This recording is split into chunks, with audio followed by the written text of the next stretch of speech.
Hello friends, मैं जय आपका स्वागत करता हूं आपके अपने चैनल विशेष ज्ञान में। फ्रेंड्स, आज की इस वीडियो में हम बात करेंगे इनकम टैक्स का जो न्यू सेक्शन आया हुआ है सेक्शन 43BH उसके बारे में। तो देखिए फ्रेंड्स, इससे रिलेटेड टैली ने अपना एक न्यू रिलीज लॉन्च कर दिया है जो कि है टैली प्राइम 4.1।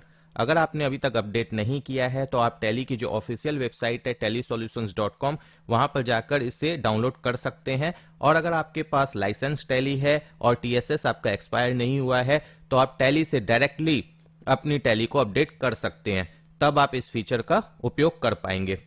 तो देखिए फ्रेंड्स, मैं ये मानते हुए चल रहा हूं कि आपने इस सेक्शन के बारे में सुना होगा और कई सारी वीडियोस आपने ऑलरेडी यूट्यूब पर देख रखी होंगी कि सेक्शन 43BH है क्या। तो इस वीडियो में मैं इसके बारे में ज्यादा नहीं बताऊंगा, थोड़ी बहुत हिंट जरूर दूंगा लेकिन ज्यादा मैं नहीं बताऊंगा। मैं यहां पर यह बताऊंगा कि टैली का जो न्यू रिलीज आया है उसके अकॉर्डिंग आप कैसे काम करेंगे, यानी जो पार्टीज के लेजर हैं उसमें कैसे अपडेट करेंगे ये सारी चीजें और कैसे इसकी रिपोर्ट को देखेंगे, सिर्फ मैं आपको इस वीडियो में ये बताऊंगा। तो आगे बढ़ने से पहले मैं उन लोगों को थोड़ी सी जानकारी दे दूं जिनको इस सेक्शन के बारे में बिल्कुल भी कुछ नहीं पता है। तो देखिए, ये जो सेक्शन है ये इनकम टैक्स का सेक्शन है जो कि बात करता है एमएसएमई के बारे में, यानी वैसे सप्लायर जो कि एमएसएमई एक्ट में रजिस्टर्ड हैं, उन लोगों से अगर आप कोई सर्विसेज या गुड्स परचेज करते हैं, अगर आप एक बायर हैं तो उस केस में आपके ऊपर ये सेक्शन एप्लीकेबल होगा और इसके जो टर्म्स हैं वो आपके ऊपर एप्लीकेबल होंगे। तो पहले तो आप यहां पर ये चीज समझ लीजिए कि एमएसएमई जो एक्ट है उसमें एक माइक्रो इंटरप्राइजेज होता है, एक स्मॉल इंटरप्राइजेज होता है, एक मीडियम इंटरप्राइजेज होता है। आपको सिर्फ माइक्रो और स्मॉल इंटरप्राइजेज को ध्यान में रखना है, मीडियम को ध्यान में नहीं रखना है क्योंकि उसके ऊपर ये सेक्शन एप्लीकेबल नहीं होता है। दूसरी बात, यहां पर जो भी पर्सन यानी जो भी सप्लायर एमएसएमई एक्ट में रजिस्टर्ड हैं, यहां पर उन पर्सन्स की बात हो रही है जो कि मैन्युफैक्चरर हैं या जो सर्विस प्रोवाइड करते हैं, यहां पर ट्रेडर्स की बात नहीं हो रही है। ठीक है, अगर आप किसी मैन्युफैक्चरर से कोई सामान परचेस कर रहे हैं या कोई सर्विस प्रोवाइडर से आप सर्विस रिसीव कर रहे हैं और वो एमएसएमई एक्ट में रजिस्टर्ड हैं और वो माइक्रो इंटरप्राइजेस या स्मॉल इंटरप्राइजेस हैं, तो आपके ऊपर सेक्शन 43BH एप्लीकेबल होगा। सिर्फ एक केस में आपके ऊपर ये सेक्शन एप्लीकेबल नहीं होगा, जबकि आप जो अपनी रिटर्न है इनकम टैक्स की वो सेक्शन 44AD के अकॉर्डिंग फाइल करते हो, यानी उसके अंदर अगर आप फाइल करते हैं यानी कि ITR 4 आप फाइल करते हैं या ITR 3 में आप प्रिजम्पटिव टैक्सेशन को चूज करते हैं, उसके अकॉर्डिंग अपनी रिटर्न फाइल करते हैं, तो आपके ऊपर ये सेक्शन एप्लीकेबल नहीं होगा। बाकी केसेस में अगर आप उन पर्सन से कोई भी गुड्स या सर्विसेज लेते हैं जो कि मैन्युफैक्चरर या सर्विस प्रोवाइडर हैं और एमएसएमई एक्ट में रजिस्टर्ड हैं और माइक्रो और स्मॉल इंटरप्राइजेस हैं, तो आपके ऊपर ये सेक्शन एप्लीकेबल होगा। हाँ, यहां पर एक अलग बात है कि बहुत से जो लीगल एडवाइजर हैं वो ये बोल रहे हैं जो लोग एमएसएमई एक्ट में रजिस्टर्ड नहीं है उस केस में भी आपके ऊपर ये सेक्शन एप्लीकेबल होगा। ये एक अलग बात हो गई। यहां पर मैं लीगल टर्म्स को क्लियर नहीं कर रहा हूं, आप अपने जो एडवाइजर हैं उनसे ये सारी चीजें पूछ सकते हैं, लेकिन जितनी मेरी जानकारी है मैं उसके अकॉर्डिंग आपको बता रहा हूं कि एमएसएमई एक्ट के अंदर जो भी आपके सप्लायर रजिस्टर हैं, अगर वो मैन्युफैक्चरर या सर्विस प्रोवाइडर हैं तो ही आपके ऊपर ये सेक्शन एप्लीकेबल होगा, अगर आप अपनी रिटर्न ITR 4 यानी प्रिजम्पटिव टैक्सेशन में फाइल नहीं करते हैं तो फ्रेंड्स, मान लीजिए अगर आपके ऊपर ये सेक्शन एप्लीकेबल हो जाता है तो क्या कॉन्सिक्वेंसेज होंगे इस सेक्शन के। तो देखिए, मैं आपको थोड़ी सी हिंट दे देता हूं। मानकर चलिए आपने किसी सप्लायर से कोई गुड्स परचेज किया, आप एक बायर हैं और इनवॉइस में कुछ भी नहीं लिखा है, यानी वहां पर कोई ये टर्म्स नहीं लिखा है कि आप कितने दिन के अंदर पेमेंट करेंगे, ना ही आपने कोई एग्रीमेंट या कॉन्ट्रैक्ट किया हुआ है, तो उस केस में आपको अपने उस सप्लायर को जो कि एमएसएमई एक्ट में रजिस्टर्ड है उसे आपको 15 दिन के अंदर पेमेंट करनी पड़ेगी। ठीक है, अगर कोई रिटेन में एग्रीमेंट या इनवॉइस पर या कॉन्ट्रैक्ट कुछ नहीं है तो उस केस में आपको 15 दिन के अंदर पेमेंट करनी पड़ेगी। और अगर मानकर चलिए कोई एग्रीमेंट है या इनवॉइस में लिखा हुआ है कि आपको विद इन 60 डेज के अंदर पेमेंट करनी है, तो जो ये सेक्शन है इसके अकॉर्डिंग जो मैक्सिमम टाइम लिमिट है वो 45 डेज की है, वहां पर वो 60 दिन को आप काउंट नहीं करेंगे, उस केस में आप 45 दिन को काउंट करेंगे, यानी 45 दिन के अंदर आपको पेमेंट करनी पड़ेगी। ये आपको याद रखना है। अगर जो पीरियड है वो कॉन्ट्रैक्ट में, एग्रीमेंट में या इनवॉइस में 45 दिन से ज्यादा लिखी हुई है तो आपको 45 दिन को लेकर चलना है, अगर कुछ नहीं लिखा हुआ है तो 15 दिन को लेकर चलना है। और अगर 45 दिन से कम लिखा हुआ है तो आपको उसको लेकर चलना है। आपको ये क्लियर होना चाहिए। यानी इन जो भी पीरियड्स है, जो भी आपके केस में एप्लीकेबल हो, इसके अंदर आपको अपने सप्लायर को पेमेंट कर देनी है। अगर आप ऐसा नहीं करते हैं तो ये जो सेक्शन है 43BH, इसके अकॉर्डिंग आपकी जो इनकम है उसमें आपकी ये जो भी परचेज होगी जिसकी पेमेंट आपने नहीं की है उसे उसमें ऐड कर दिया जाएगा और उसके हिसाब से जो भी आपकी टैक्स की लायबिलिटी होगी आपसे टैक्स ली जाएगी। यानी उस परचेज को आपका डिसअलाउ कर दिया जाएगा। फिर जब आप नेक्स्ट ईयर पेमेंट करेंगे तो फिर उस केस में आपको उसका जो भी बेनिफिट है वो मिलेगा। यानी जिस फाइनेंशियल ईयर में आपने उसकी पेमेंट नहीं की उस ईयर में उसे डिसअलाउ कर दिया जाएगा। फिर नेक्स्ट फाइनेंशियल ईयर में अगर आप उसकी पेमेंट करते हैं तो फिर वहां पर उसे अलाउ कर दिया जाएगा। इसके अलावा कई लीगल एडवाइजर ये भी बोलते हैं कि यहां पर आपको इंटरेस्ट वगैरह भी लग सकती है, आपकी पार्टीज वगैरह इंटरेस्ट वगैरह भी लगा सकती हैं। तो ये सारी चीजें अभी हम छोड़कर चल रहे हैं। अब हम आ जाते हैं अपनी टॉपिक के ऊपर कि टैली में आप इसे कैसे इंप्लीमेंट करेंगे। मैंने सिर्फ आपको हिंट दे दी कि ये सेक्शन क्या कहता है और इसके क्या कॉन्सिक्वेंसेस हो सकते हैं। तो देखिए फ्रेंड्स, अगर आपने टैली 4.1 अपडेट कर ली है, जैसे कि मैंने डाउनलोड की है लेकिन मेरे पास ये एजुकेशनल टैली है, इसमें मैं डेट्स वगैरह चेंज ज़्यादा नहीं कर सकता हूं। लेकिन अगर आपके पास लाइसेंस वर्जन है तो आप इसे अपनी सिस्टम में अपडेट कर लें और फिर आप इसका यूज़ करें। देखिए इसमें करना क्या है, जो भी आपके क्रेडिटर हैं, मैं बायर के पॉइंट ऑफ व्यू से बता रहा हूं, जो भी आपके क्रेडिटर है जिनसे आप सर्विसेज या गुड्स परचेज कर रहे हैं, खास करके वो जो एमएसएमई एक्ट में रजिस्टर्ड हैं और जो सर्विस प्रोवाइडर या मैन्युफैक्चरर हैं, उन क्रेडिटर्स की मैं मेनली बात कर रहा हूं। तो उनके जो लेजर्स आपके ऑलरेडी क्रिएट होंगे उसमें आप अपडेट कर लेंगे। जो भी सेटिंग्स इसके अंदर मैं आपको अभी बताऊंगा। और अगर आप न्यू लेजर क्रिएट कर रहे हैं तो आप न्यू लेजर में भी उस हिसाब से कर सकते हैं। तो सबसे पहले मैं न्यू लेजर की बात करता हूं कि अभी मानकर चलिए मैं एक न्यू लेजर क्रिएट करता हूं। तो क्रिएट में जाऊंगा, मानकर चलिए मैंने जय हार्डवेयर करके कोई भी एक लेजर क्रिएट किया, सनरे क्रेडिटर इसे कर दिया, ठीक है। अब यहां पर एक बात और ध्यान रखिएगा कि अगर आप मतलब इसके रिपोर्ट को अच्छे से देखना चाहते हैं तो आपके लिए ये ज्यादा बेनिफिशियल है कि आप जब इनकी एंट्रीज करें तो अगर आपके क्रेडिटर ने आपके साथ कोई टाइम लिमिट बॉन्ड करके रखा है, जैसे कई अलग अलग क्रेडिटर्स होंगे आपके, तो उन्होंने अगर बॉन्ड करके रखा है कि आपको 40 दिन में पेमेंट करनी है, 60 दिन में करनी है, तो उस केस में आपको बिल वाइज डिटेल्स की जो एक ऑप्शन होता है यानी जो फीचर होता है उसे आपको अपने सिस्टम में एक्टिवेट कर लेना होगा, ठीक है। तो यहां पर आपको क्या करना है, फीचर्स में जाकर यहां पर जो ये ऑप्शन है इनेबल बिल वाइज एंट्री, इसे यस कर लेना है, ठीक है।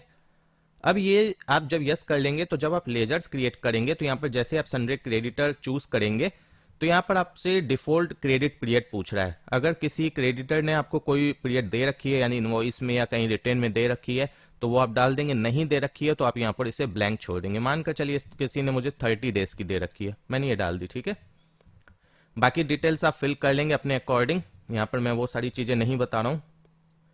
उसके बाद आप F12 कॉन्फ़िग में आएंगे, यहां पर एक ऑप्शन होगा उसे आपको एक्टिवेट करना है, तभी आप उसकी डिटेल्स यहां पर डाल सकते हैं जो आपके क्रेडिटर हैं। हेलो, तो देख सकते हैं फ्रेंड्स यहां पर आपको एक ऑप्शन मिल रहा है प्रोवाइड एमएसएमई रजिस्ट्रेशन डिटेल, इसे यस कर लेंगे और कंट्रोल इसे सेव कर लेंगे। फिर आपके सामने यहां पर ये ऑप्शन आ जाएगा set alter MSME registration details, इसे यस करेंगे। तो यहां पर आपसे पूछा जा रहा है कि ये जो आपकी पार्टी है, अगर मानकर चलिए सपोज कीजिए ये एमएसएमई में रजिस्टर्ड नहीं है तो आप अननोन या नॉट एप्लीकेबल कर देंगे। सॉरी, अननोन तब करेंगे जब आपको पता नहीं है, और अगर मतलब वो इसमें रजिस्टर नहीं है तो नॉट एप्लीकेबल कर देंगे। लेकिन अगर वो रजिस्टर्ड है तो यहाँ पर आप माइक्रो है, स्मॉल है या मीडियम है, ये आप उनसे उनकी जानकारी ले लेंगे या उनके इनवॉइस में अगर लिखा हो तो आप उसके अकॉर्डिंग भी यहाँ पर कर सकते हैं। यहाँ पर मान लीजिए आपने माइक्रो डाला, उसके बाद जो भी उनका रजिस्ट्रेशन नंबर है वो आप उनसे ले लेंगे और यहाँ पर डाल देंगे, ठीक है। अभी फिलहाल मैंने उसे ब्लैंक छोड़ा है। अब फिर ये इफेक्टिव डेट जो पूछा जा रहा है, आपके इफेक्टिव डेट क्या होगी, तो यहाँ पर आप अपनी इफेक्टिव डेट डाल देंगे। मानकर चलिए मैं आज की डेट डाल देता हूँ 26/3, फॉर एग्जांपल मैं 26/3 डाल देता हूँ, ठीक है। लेकिन ये लेगा नहीं क्योंकि मेरी ये एजुकेशनल टैली है, मैं 1/3 डाल देता हूँ, ठीक है। और इसे मैंने सेव कर दिया। तो न्यू लेजर जब आप बनाएंगे तो इस तरीके से बनाएंगे और अगर मानकर चलिए पुराने लेजर्स में आपको अल्टर करना है, यानी उसमें ये सारी चीजें मॉडिफिकेशंस करनी है, तो अल्टर में जाकर आप लेजर्स में जाकर जो भी आपकी पार्टीज है उसमें कर सकते हैं। इसके अलावा अगर आपको एक बार में सारे लेजर्स के अंदर करना है जो भी आपके क्रेडिटर्स हैं, तो आप डिस्प्ले मोड रिपोर्ट्स में जाएंगे, यहाँ पर स्टेचुरी रिपोर्ट्स में जाएंगे, एमएसएमई रिपोर्ट्स में जाएंगे। ये चीज आप गोटू से भी सर्च कर सकते हैं, यहाँ पर एमएसएमई रिपोर्ट लिखेंगे गोटू में जाके तो भी आप वहां डायरेक्टली पहुंच सकते हैं। ठीक है, यहाँ पर अपडेट पार्टी एमएसएमई डिटेल्स में जाएंगे और यहाँ पर आप चूज कर लेंगे सनरे क्रेडिटर। तो फ्रेंड्स आप यहाँ पर देख सकते हैं जो भी पार्टीज हैं यहाँ पर आपको रिफ्लेक्ट होंगी, और यहाँ पर जो भी पार्टीज रिफ्लेक्ट होंगी फिर आप यहाँ पर एक एक करके सारी पार्टीज के लिए टाइप ऑफ एंटरप्राइजेज या डिफॉल्ट पीरियड या उनका जो उद्यम रजिस्ट्रेशन नंबर है, ये सारी चीजें यहाँ पर डाल सकते हैं। और जो पार्टी एमएसएमई एक्ट में रजिस्टर्ड नहीं है तो उसे आप यहाँ पर नॉट एप्लीकेबल करके हटा भी सकते हैं। तो यहाँ पर जैसे आप देखिए, जैसे मल्टी अल्टर है, ये अगर आप यूज करते हैं तो यहाँ पर आपको एडिट करने के लिए दिया जाएगा। आप धीरे धीरे सारी चीजें एडिट करते जाएंगे, एंटर प्रेस करके, और आगे प्रोसीड करते जाएंगे। और जो भी नंबर वगैरह मान लीजिए जैसे मैं यहाँ पर डालता हूँ 1 2 3 फॉर एग्जाम्पल मैं डाल रहा हूँ, ये नंबर होता नहीं है। ठीक है, तो जो भी चीजें मैं यहाँ डालूंगा लेजर में ऑटोमेटिक वो रिफ्लेक्ट होने लग जाएंगी, एडिट हो जाएंगी वहां पर। और यहाँ पर जो भी पीरियड है, मतलब इफेक्टिव डेट है, वो मैं डाल देता हूँ 1/1/24 डाल दिया मैंने। ठीक है, उसके बाद यहाँ पर भी मैं इस तरीके से अपडेट कर सकता हूँ। और मानकर चलिए ये पार्टी मेरी एमएसएमई एक्ट में रजिस्टर्ड नहीं है, तो मैं यहाँ पर जैसे नॉट एप्लीकेबल करूंगा और इफेक्टिव डेट डालूंगा, मानकर चलिए कई बार ऐसा भी तो हो सकता है कि आगे जाकर वो पार्टी उस एमएसएमई एक्ट से हट जाए, मतलब वहां से रजिस्ट्रेशन अपना कैंसिल कर दे, तो उस केस में क्या होगा। तो यहाँ पर जैसे मैं नॉट एप्लीकेबल करूंगा और इफेक्टिव डेट डालूंगा, उसके बाद वो पार्टी यहाँ से रिमूव हो जाएगी। यहाँ पर वही पार्टी दिखेगी जिसका जो टाइप ऑफ इंटरप्राइजेज है, जिसमें मैंने माइक्रो, स्मॉल या मीडियम डाला होगा, सिर्फ वही यहाँ पर रिफ्लेक्ट होगी। ठीक है, तो यहाँ से आप पार्टीज की जो भी रजिस्ट्रेशन टाइप है, ये सारी चीजें चूज कर सकते हैं एक साथ। यहाँ पर आपको मतलब जैसे लेजर्स में जैसे आप कर रहे थे वहां पर सेपरेटली कर रहे थे, यहाँ पर एक साथ आप कई पार्टीज की डिटेल को यहाँ पर एडिट कर सकते हैं, अपडेट कर सकते हैं। अब आ जाइए हम बात करते हैं एमएसएमई रिपोर्ट के बारे में, कि आपको कैसे पता चलेगा कि किस पार्टी का टाइम हो गया, मुझे उसे पेमेंट करनी है, या 31 मार्च को जब आपकी फाइनेंशियल ईयर क्लोज होगी तो वहां पर आपको ये तो चेक करना पड़ेगा ना कि किस पार्टी की मैंने पेमेंट नहीं की है, तो अब ये जो एक्सपेंस है मेरा या जो ये परचेज है मेरी डिसअलाउ होने वाली है। तो ये सारी चीजें आपको यहाँ पर पता चलेंगी। तो अभी मैं 1-2 एंट्री परचेज की कर लेता हूँ पार्टीज की, फिर मैं आपको दिखाता हूँ कि कैसे ये सारी चीजें आप देख सकते हैं। तो देख सकते हैं फ्रेंड्स, अभी मैं हूँ एमएसएमई फॉर्म 1 स्टेटमेंट में, और यहाँ पर आपको दिख सकता है पार्टीज की डिटेल आपको दिख रही होगी कि ओवर ड्यू कितना हो गया है या ड्यू डेट कितनी थी। तो ये कैसे आपको रिफ्लेक्ट होगा, जैसे आप इस रिपोर्ट के अंदर आएंगे, यहाँ पर आपको F12 कॉन्फ़िग में आना है और यहाँ पर आपको कुछ ऑप्शंस को एक्टिवेट करना है, जैसे show the type of enterprises, ये आपको यस करना है ताकि आपको पता चले कौन सी इंटरप्राइजेस है, माइक्रो, स्मॉल है या मीडियम है। उसके बाद यहाँ पर आपको ये ऑप्शन को चूज करना है list of credit period types में, बिल वाइज और एमएसएमई क्रेडिट पीरियड। ये इसलिए क्योंकि देखिए अगर आप बिल वाइज डिटेल चूज करेंगे तो जो आपने लेजर के अंदर बिल वाइज डिटेल्स में जो भी आपने पीरियड डाली होगी उसके हिसाब से यहाँ पर रिपोर्ट दिखाई जाएगी। और अगर आप एमएसएमई क्रेडिट पीरियड डालेंगे तो फिर बिल वाइज डिटेल्स की जो डिटेल है उसे हटा दिया जाएगा। लेकिन क्योंकि आपको इनकम टैक्स के अकॉर्डिंग देखना है, सेक्शन 43BH के अकॉर्डिंग देखना है, तो वहां पर आपको दोनों को देखना पड़ेगा एक साथ। क्योंकि मैंने क्या बोला कि अगर कोई टर्म्स एंड कंडीशन होगी बिल में लिखी हुई, तो अगर वो 45 दिन से कम है तो वो एप्लीकेबल हो जाएगी। तो वो कैसे पता चलेगा, बिल वाइज डिटेल से पता चलेगा। और अगर मानकर चलिए कोई टर्म्स एंड कंडीशन नहीं है तो फिर 15 दिन, और अगर मानकर चलिए टर्म्स एंड कंडीशन है लेकिन वो 45 दिन से ज्यादा है तो फिर 45 दिन को आपको मानना पड़ेगा। तो ये सारी चीजें आपको चेक करने के लिए बिल वाइज और एमएसएमई क्रेडिट पीरियड को यहाँ पर चूज करना पड़ेगा। बाकी आप अपने अकॉर्डिंग जो भी ऑप्शंस आपको एप्लीकेबल लगे वो आप चूज कर सकते हैं। तो यहाँ पर आपको आ जाएगा कि डेट, जिस डेट को आपने परचेज किया है, उसके बाद उसका जो रेफरेंस नंबर है वो आ जाएगा, पार्टी का नाम आ जाएगा, इंटरप्राइजेज आ जाएगा, पैन नंबर अगर आपने डाला होगा लेजर में तो वो आ जाएगा। उसके बाद amount pending after due date, कितना अमाउंट पेंडिंग है वो पता चलेगा। Due date as per MSME उसके हिसाब से एक का हो रहा है 17 मार्च, एक का हो रहा है आपको 31 मार्च। आप देख सकते हैं पीरियड आपको यहाँ पर बताया जा रहा है 31 मार्च किसका हो रहा है, जय हार्डवेयर का। तो तो एक बार हम इसमें जाकर देख लेते हैं। यहाँ पर हमने क्या डाला था, हमने 30 दिन का पीरियड डाला था। तो हमने क्योंकि 1 तारीख को इससे परचेस किया मार्च में, तो 30 दिन कब कंप्लीट होगा, 31 मार्च को, तो उसी के हिसाब से ये डेट कैलकुलेट करके बता रहा है। यहाँ पर 45 दिन काउंट नहीं हो रहा है। लेकिन देखिए, जब मैंने इनवॉइस इसके अंदर लेजर के अंदर बिल वाइज डिटेल्स में कोई क्रेडिट पीरियड नहीं डाला, तो यहाँ पर दूसरे पार्टी के केस में क्या हो रहा है आप देख सकते हैं। दूसरी पार्टी के केस में हो रहा है, यहाँ पर देखिए मैंने इसके में कुछ नहीं डाला था, मैं लेजर के अंदर जाके दिखा रहा हूँ, यहाँ पर डिफॉल्ट क्रेडिट पीरियड कुछ नहीं है, ठीक है। तो यहाँ पर बाय डिफॉल्ट टैली जो ले रही है वो 15 दिन ले रही है, आप देख सकते हैं।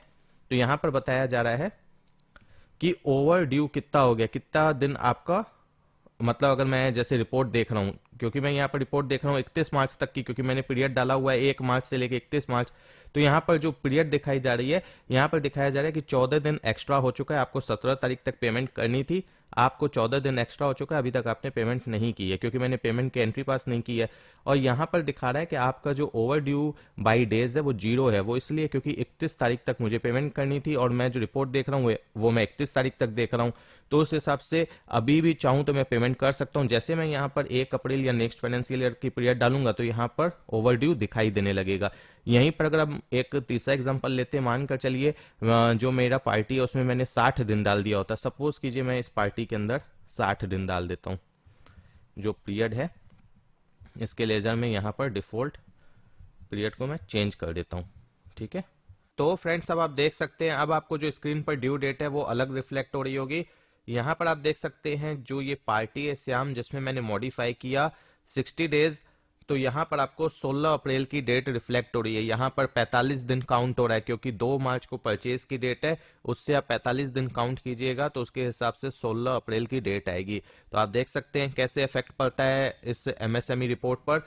और इसे आपको देखना है तो एक और चीज मैं बता देता हूँ, कई बार ये रिपोर्ट आपको ठीक से नहीं दिखेगी। उसे देखने के लिए सही तरीका क्या है कि आप यहाँ पर जाएंगे चेंज व्यू में, और यहाँ पर आउटस्टैंडिंग एमएसएमई बिल्स करेंगे, इसे चूज करेंगे। इसके बाद क्या है, आप F12 कॉन्फ़िग में जाकर यहाँ पर बिल वाइज डिटेल्स रहेगी, यहाँ पर show the type of enterprises कर देंगे, और उसके बाद यहाँ पर बिल वाइज और एमएसएमई क्रेडिट पीरियड कर देंगे और इसे सेव कर लेंगे। तो फिर आपको यहाँ पर रिपोर्ट परफेक्टली दिखेगी। नहीं तो कई बार आपकी पार्टीज यहाँ पर कुछ दिखेंगी कुछ नहीं दिखेंगी।